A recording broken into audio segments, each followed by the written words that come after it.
Yep les amis, bienvenue, welcome avec Taskiller85, j'espère que tout le monde va bien. Et ouais, quel plaisir d'avoir une batterie full chargée pour son vélo électrique. Aujourd'hui, j'ai testé pour vous le Theseus Swift. Allez, encore une marque que je ne connaissais pas, ça fait plaisir de découvrir des marques. Donc, juste avant de commencer, bien sûr, n'oubliez pas de commenter la vidéo si vous voulez avoir une chance de pouvoir gagner un des 15 produits que je vous ai montrés. Rassurez-vous, ce sera un produit autorisé sur les routes, etc. Ou une batterie Neumann ou un petit projecteur. Il y a toujours moyen de s'arranger, vous le savez. Donc laissez un commentaire et tirage au sort à la 15e vidéo. Celle-ci, c'est la 4e. Donc rendez-vous en 2026. Tout carbone, ultra léger. C'est un vrai vélo pliant, portable, c'est sûr. Vous le trouverez chez Theseus à 1499 €. Je n'aurai pas de coupon pour ce vélo. Entrepôt européen, vous avez le choix entre orange et bleu. Il vous sera fourni avec les garde-boue et la béquille, bien sûr. Et vous pouvez ajouter en option le porte-bagages qui vaut 89-90 € environ. Et tout ça avec une garantie 2 ans. Ça démarre plutôt bien. Alors, selon ses specs, ça va être la grosse polémique. Selon ses specs, il est autorisé pour la route. Moteur 250 watts, c'est marqué sur le moteur, bridé à 25 km/h, indébridable. Tiens, t'as vu? Bref, donc ouais, il serait autorisé pour les routes de France. Mais on va en reparler et il y a un petit couac à ce niveau-là. Il vous est livré avec une notice en anglais et de l'outillage, emballage plutôt bien. Il est tout monté. Le plus long, ce sera de retirer les protections. Vous le dépliez, vous connectez la batterie, vous installez la petite sonnette méca et il est prêt à rouler. Donc c'est un des montages les plus rapides de l'Ouest, en ce qui me concerne, parce que je suis dans l'Ouest.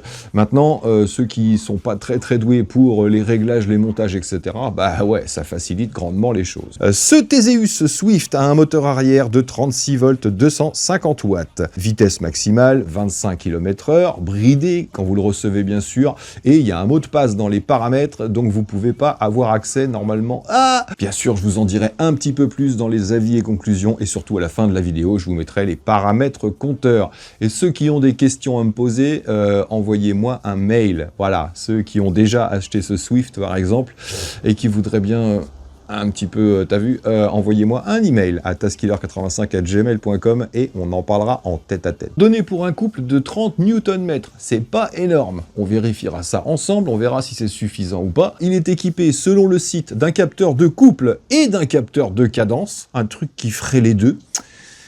On en reparlera aussi. Il a une batterie LG 36 volts 7 ampères-heure de 252 Wh à l'intérieur du tube de sel. Et ça, c'est plutôt original. Bien sûr, vous allez pouvoir charger directement sur le vélo ou en retirant le tube de sel. Et pour éviter de vous la faire voler, vous avez un système de verrouillage à clé ici pour pouvoir solidement verrouiller le tube de sel dans le vélo, ce qui fait qu'on ne pourra pas vous la voler comme ça. Donc, petit verrouillage à clé, sorte de petit antivol, c'est plutôt pas mal. Il est fourni avec un chargeur 42 volts 2 ampères, donc il vous faudra environ 3 à 4 heures pour la charger, c'est assez rapide, en même temps 7 ampères-heure, c'est normal que ça aille vite. Et il est donné pour une autonomie de 60 km. Alors, la personne qui a testé devait faire 50-55 kg, rouler à 12-15 km/h et toujours sur du plat, voire en descente. Moi, j'ai réussi à faire 31 km. Bien sûr, j'étais sur l'assistance maximale et je l'aidais puisque c'est un, pour moi, capteur de couple.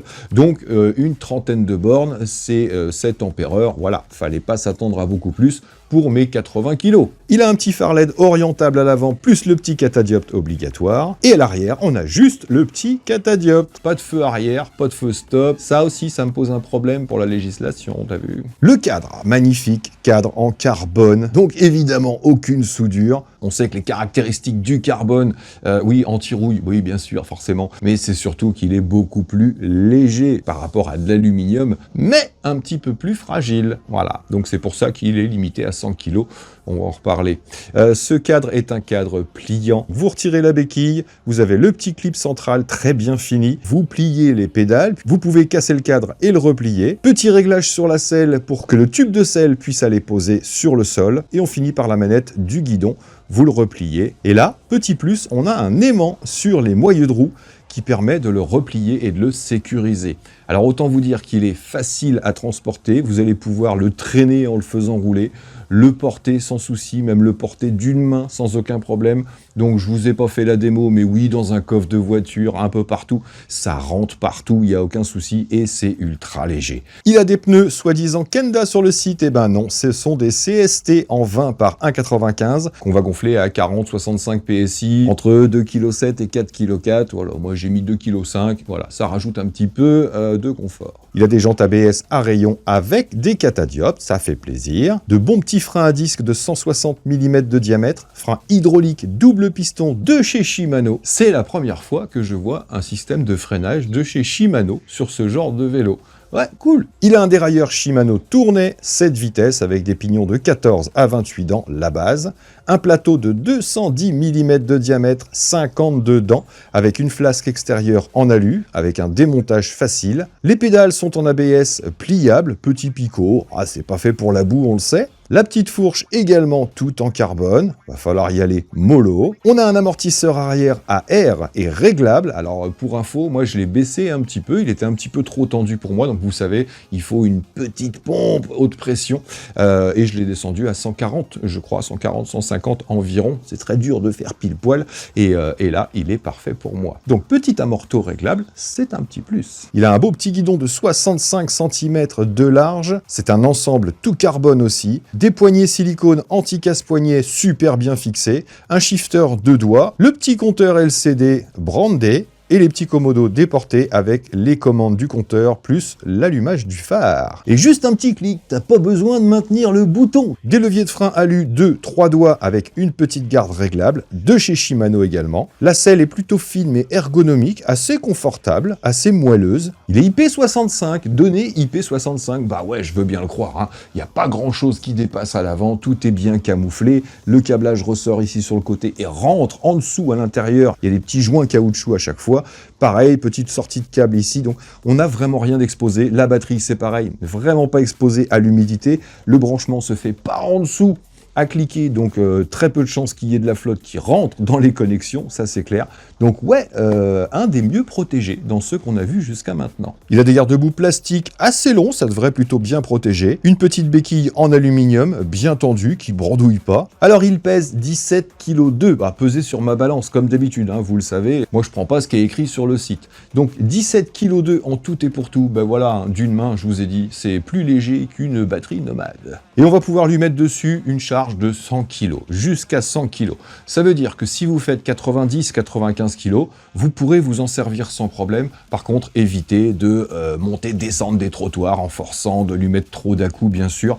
Voilà, ce cadre n'est pas fait pour résister aux grosses charges et surtout pas aux chocs non plus. Donc, allez-y doucement. Si vous pesez 60 kg, bon, là c'est une autre histoire, c'est tranquille pour vous. Il mesure 1,60 m de long avec un empattement de 1,10 m. La portée de la selle au poignet est de 55 cm. La selle au minimum sera à 57 du centre du pédalier et à 85 par rapport au sol. Et au maximum à 75 cm du pédalier et à 1,03 m du sol. Niveau d'entrejambe, 64 à 85 cm, donc entre 1,60 m, pas en dessous je pense, hein, parce qu'on peut pas descendre la selle beaucoup plus bas. Oh, j'ai fermé, je peux pas voler la selle. Tac, je déverrouille. On a vraiment une limite minimum ici, parce que si vous descendez plus bas, ben, vous allez plus bas que le pédalier. Donc là, ça craint, c'est dangereux, vous allez pouvoir accrocher. Après, si vous faites que de la route plate et que vous le savez, vous allez pouvoir redescendre un petit peu, et si vous mesurez 1,50 m, 1,55 m, ça le fera. Par contre, ne montez pas ou ne descendez pas les trottoirs, parce que ça va taper. Donc voilà, on a un minimum requis quand même. Le guidon, lui, est à 1,10 m du sol, raisonnable, mais pas réglable. Le passage bas, 53 cm. Il va falloir quand même lever un petit peu la jambe. L'axe du pédalier est à 31 cm du sol et la pédale basse à 13 cm du sol. Donc pas beaucoup de garde au sol, on va pas pédaler vite dans les virages à 25 km/h, vous vous doutez bien. Donc voilà, on va aller se faire une petite balade. Alors on va faire court, hein, parce que il pleut toutes les 5 minutes, et puis il n'y a pas énormément de choses, hein. On va tester le couple, on va tester les capteurs, etc. Et puis je reviens, je vous dis ce que je pense de ce Théséus. Je vais encore me faire des potes. Allez, on est parti. Donc ouais, la béquille, je vous l'ai dit, elle est pas mal, elle est suffisamment tendue, toute fine. Forcément, c'est le poids qui compte sur ce vélo. Donc je suis en vitesse 3 sur le pignon. Voilà, c'est un petit vélo de base.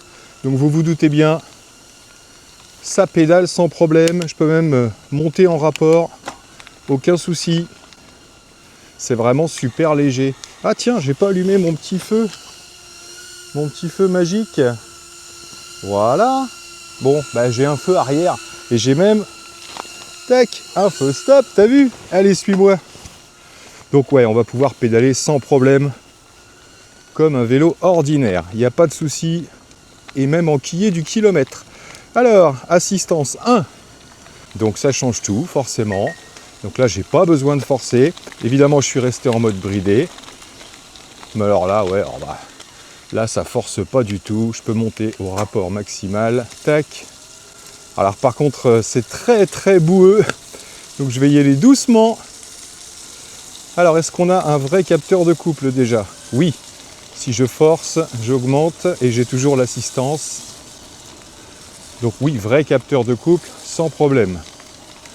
Tac, je redescends les rapports, elles sont tout doux, il n'y a pas un bruit derrière. C'est un vélo hyper silencieux. Tac, alors niveau maniabilité, forcément, c'est tout petit.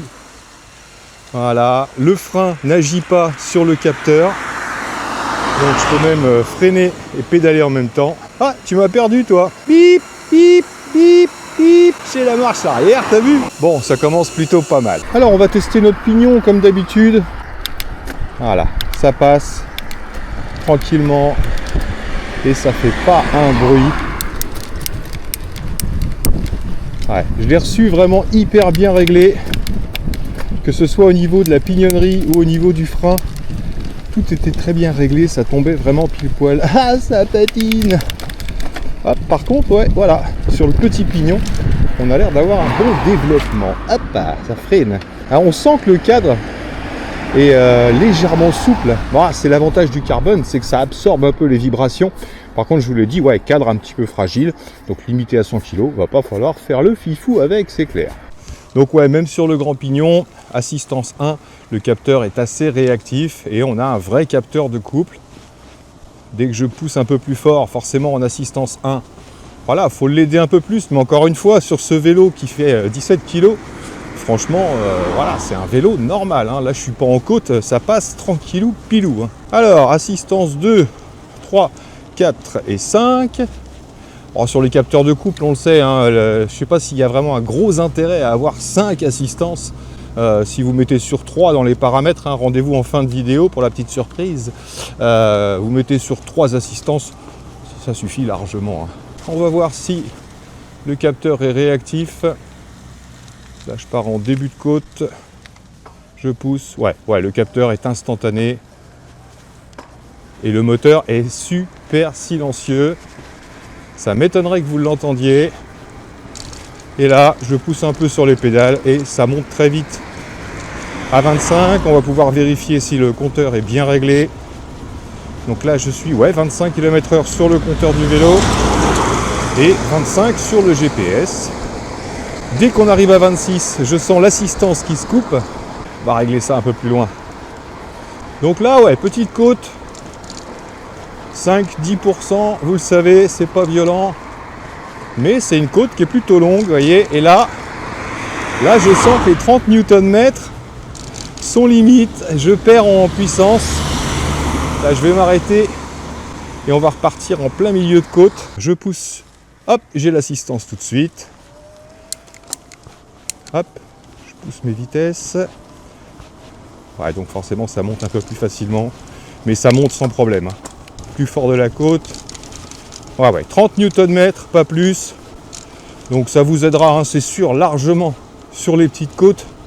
Mais c'est pas un engin qui est prévu pour rouler en montagne. Hein. Je pense que dans la côte d'Hyper-U, il va galérer. Du moins, je vais galérer. On va se tester le freinage. Personne derrière.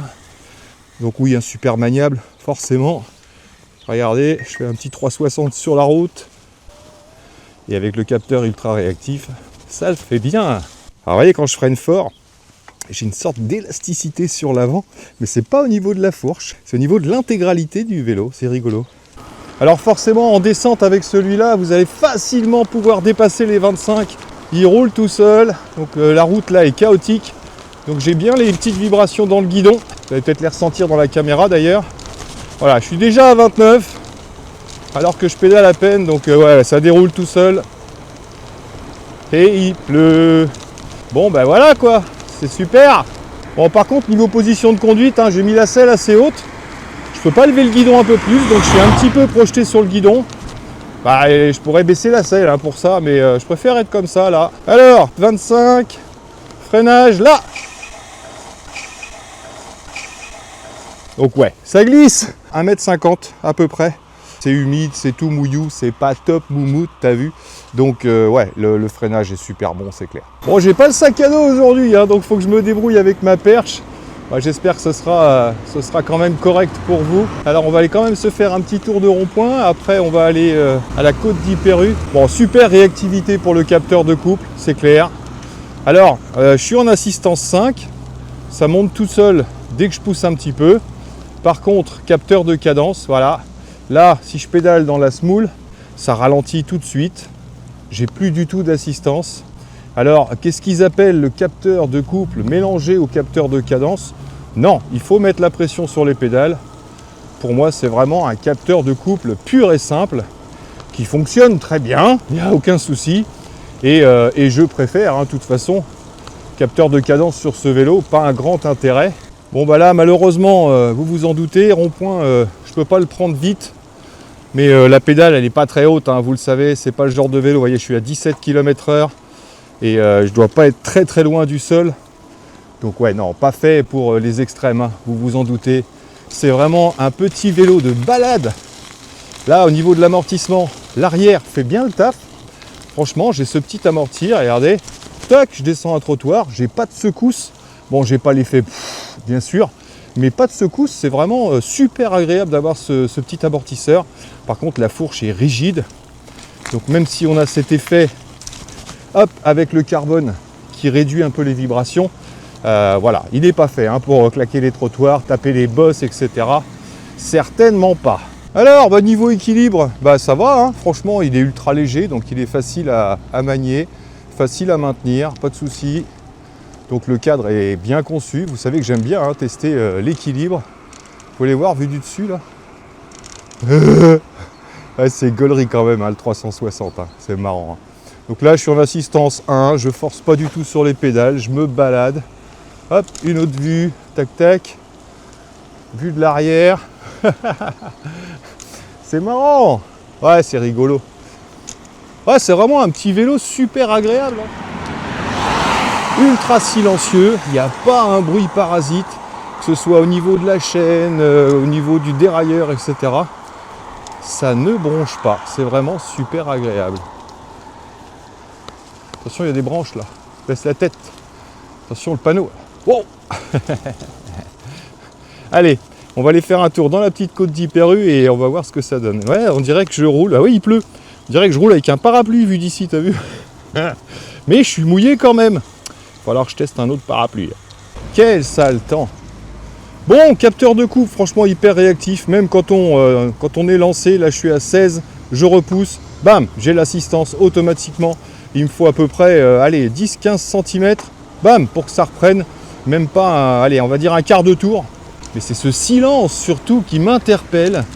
On a presque l'impression d'avoir un vélo à courroie, tellement c'est silencieux quoi. Hop, petit slalom, ça passe tranquille. Bon là, je suis sur du petit chemin, un petit peu boueux. Donc je vous avoue que les pneus CST là, ça va. Ceux-là sur route, c'est pas non plus des savonnettes. Mais là, dès que c'est un petit peu terreux, alors le petit amortisseur est le bienvenu dès qu'il y a un petit peu d'ondulation sur la route. Ça ajoute vraiment du confort. Là pareil, petit slalom, mes vélos faible empattement, ramassé, on peut vraiment, voyez, tac, tac, à chaque fois ça repart. Et si je freine ici, hop, j'ai quand même le capteur, forcément, puisque j'ai pas de coupure avec un feu stop. C'est vraiment le vélo typé vacances. Tout le monde pourra le manipuler avec facilité, que ce soit plié ou déplié. Et surtout, il va trouver sa place dans le coffre de la voiture, dans le camping-car. C'est vraiment top à manier. Super agréable, il n'y a pas à dire. Allez, tiens, je suis lancé, je suis à 16 km/h et on y va. Alors, je pousse pas trop sur les pédales. Ouais, 15, 14, 13, 11... Donc ouais, vous vous en doutez, Il n'y a pas beaucoup plus que 30 Nm, donc là, si la côte avait fait, allez, 20-30 mètres de plus, je pense que ça descendait encore. On va se tenter par contre un départ arrêté.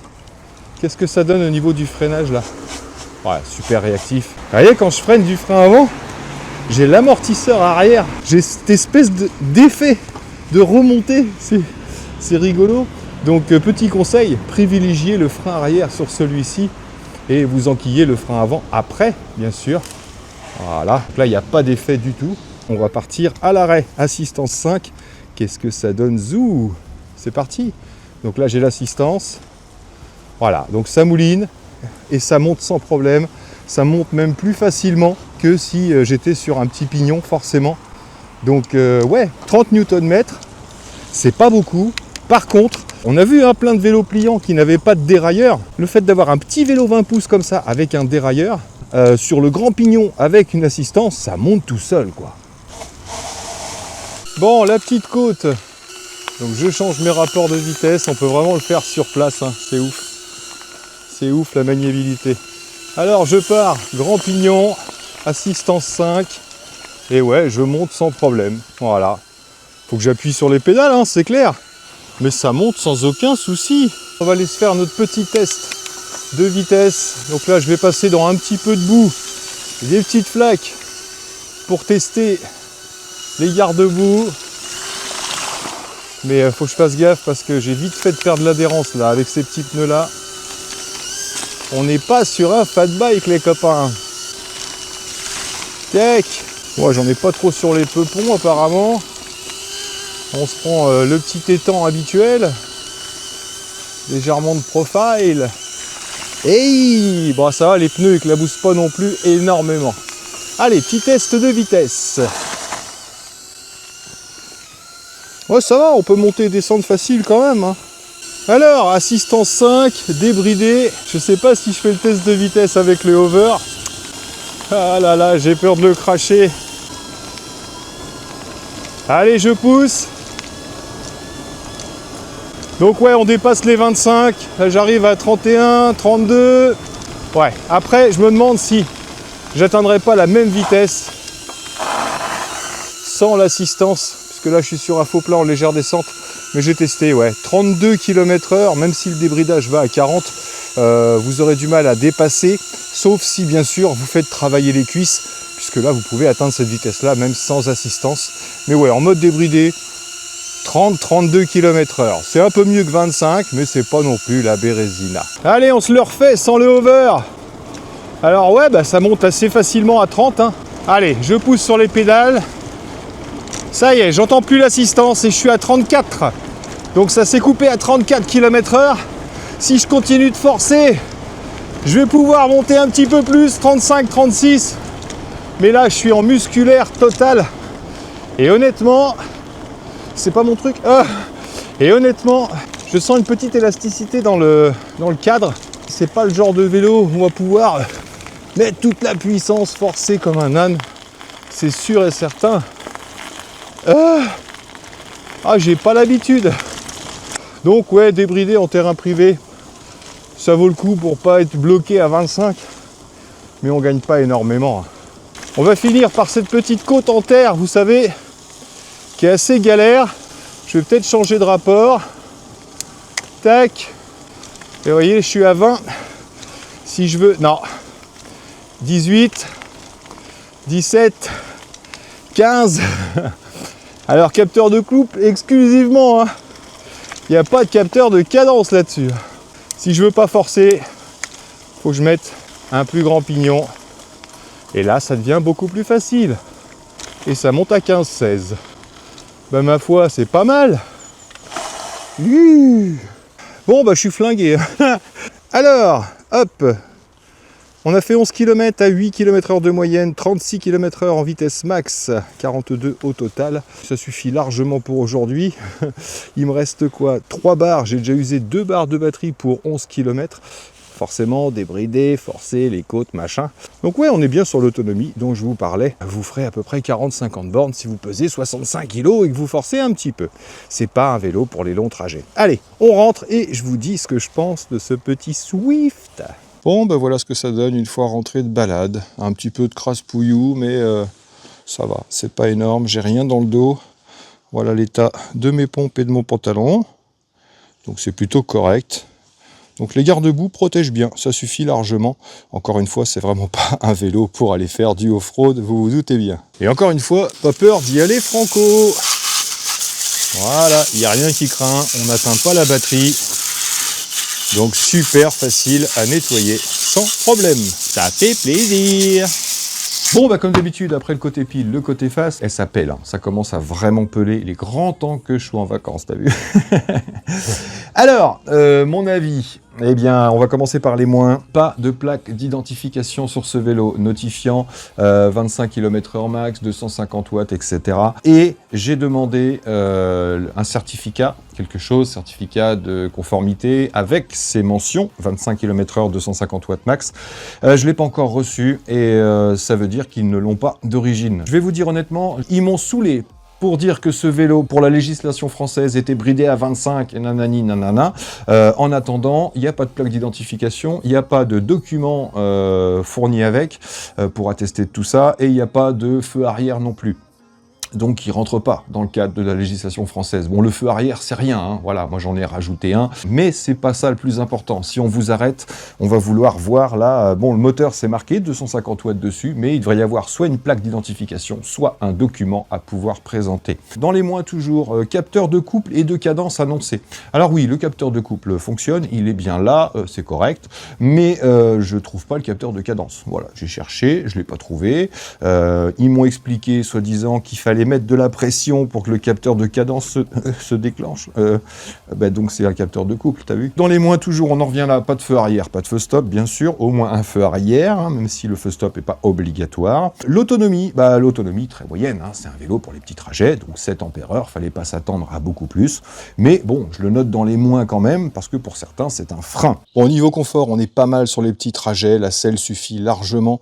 Par contre, j'aurais aimé un petit réglage de guidon. On est toujours légèrement projeté sur l'avant, sauf si vous faites 1m60, 1m70, et vous aurez moins cet effet-là. Donc confort et position, moyen. Et enfin, le couple est très léger. Ça peut être suffisant parce qu'il est hyper léger.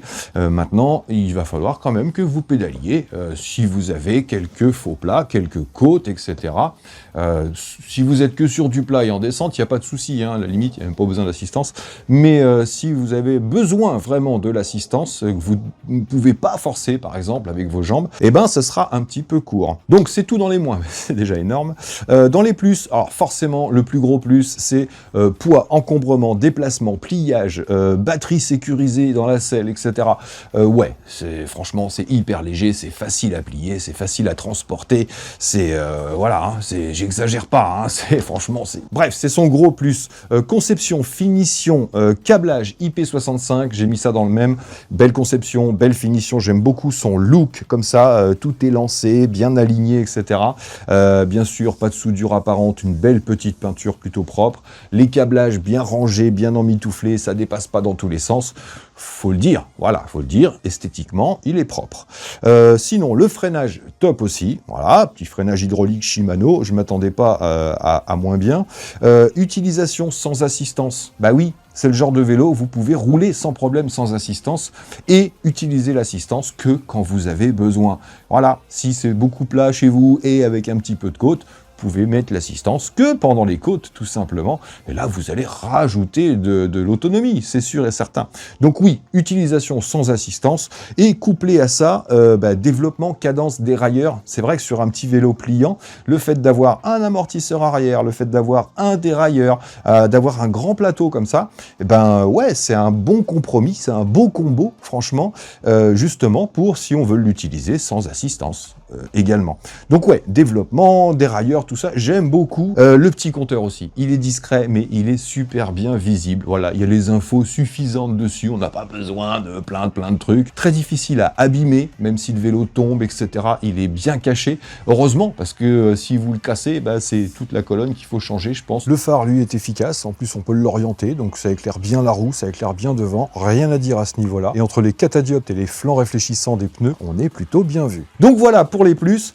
Bref, rapport qualité-prix, on se base donc sur 1 500 €. Alors, deux options. si avec j'ai un document me montrant 250 watts, 25 km/h, bref, qu'il est autorisé pour la route. Le feu arrière, on peut le rajouter, c'est pas un problème. Donc dans ces conditions-là, ouais, c'est le plus léger des vélos pliants avec capteur de couple, dérailleur, tout ce que je vous ai signifié jusque-là. Ouais, s'il est autorisé pour la route, c'est un grand top, haute qualité. Franchement, on a vu des vélos pliants, moins chers que ça, mais plus lourds et moins bien finis.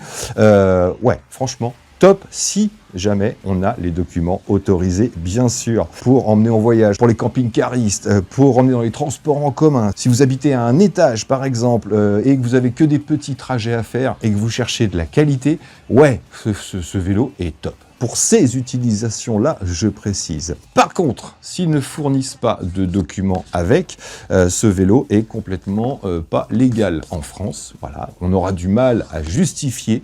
Donc en cas de contrôle, on peut se débrouiller. En cas de souci, ça va être compliqué. Et encore, sur un capteur de couple, ils peuvent pas vérifier les 25 km/h.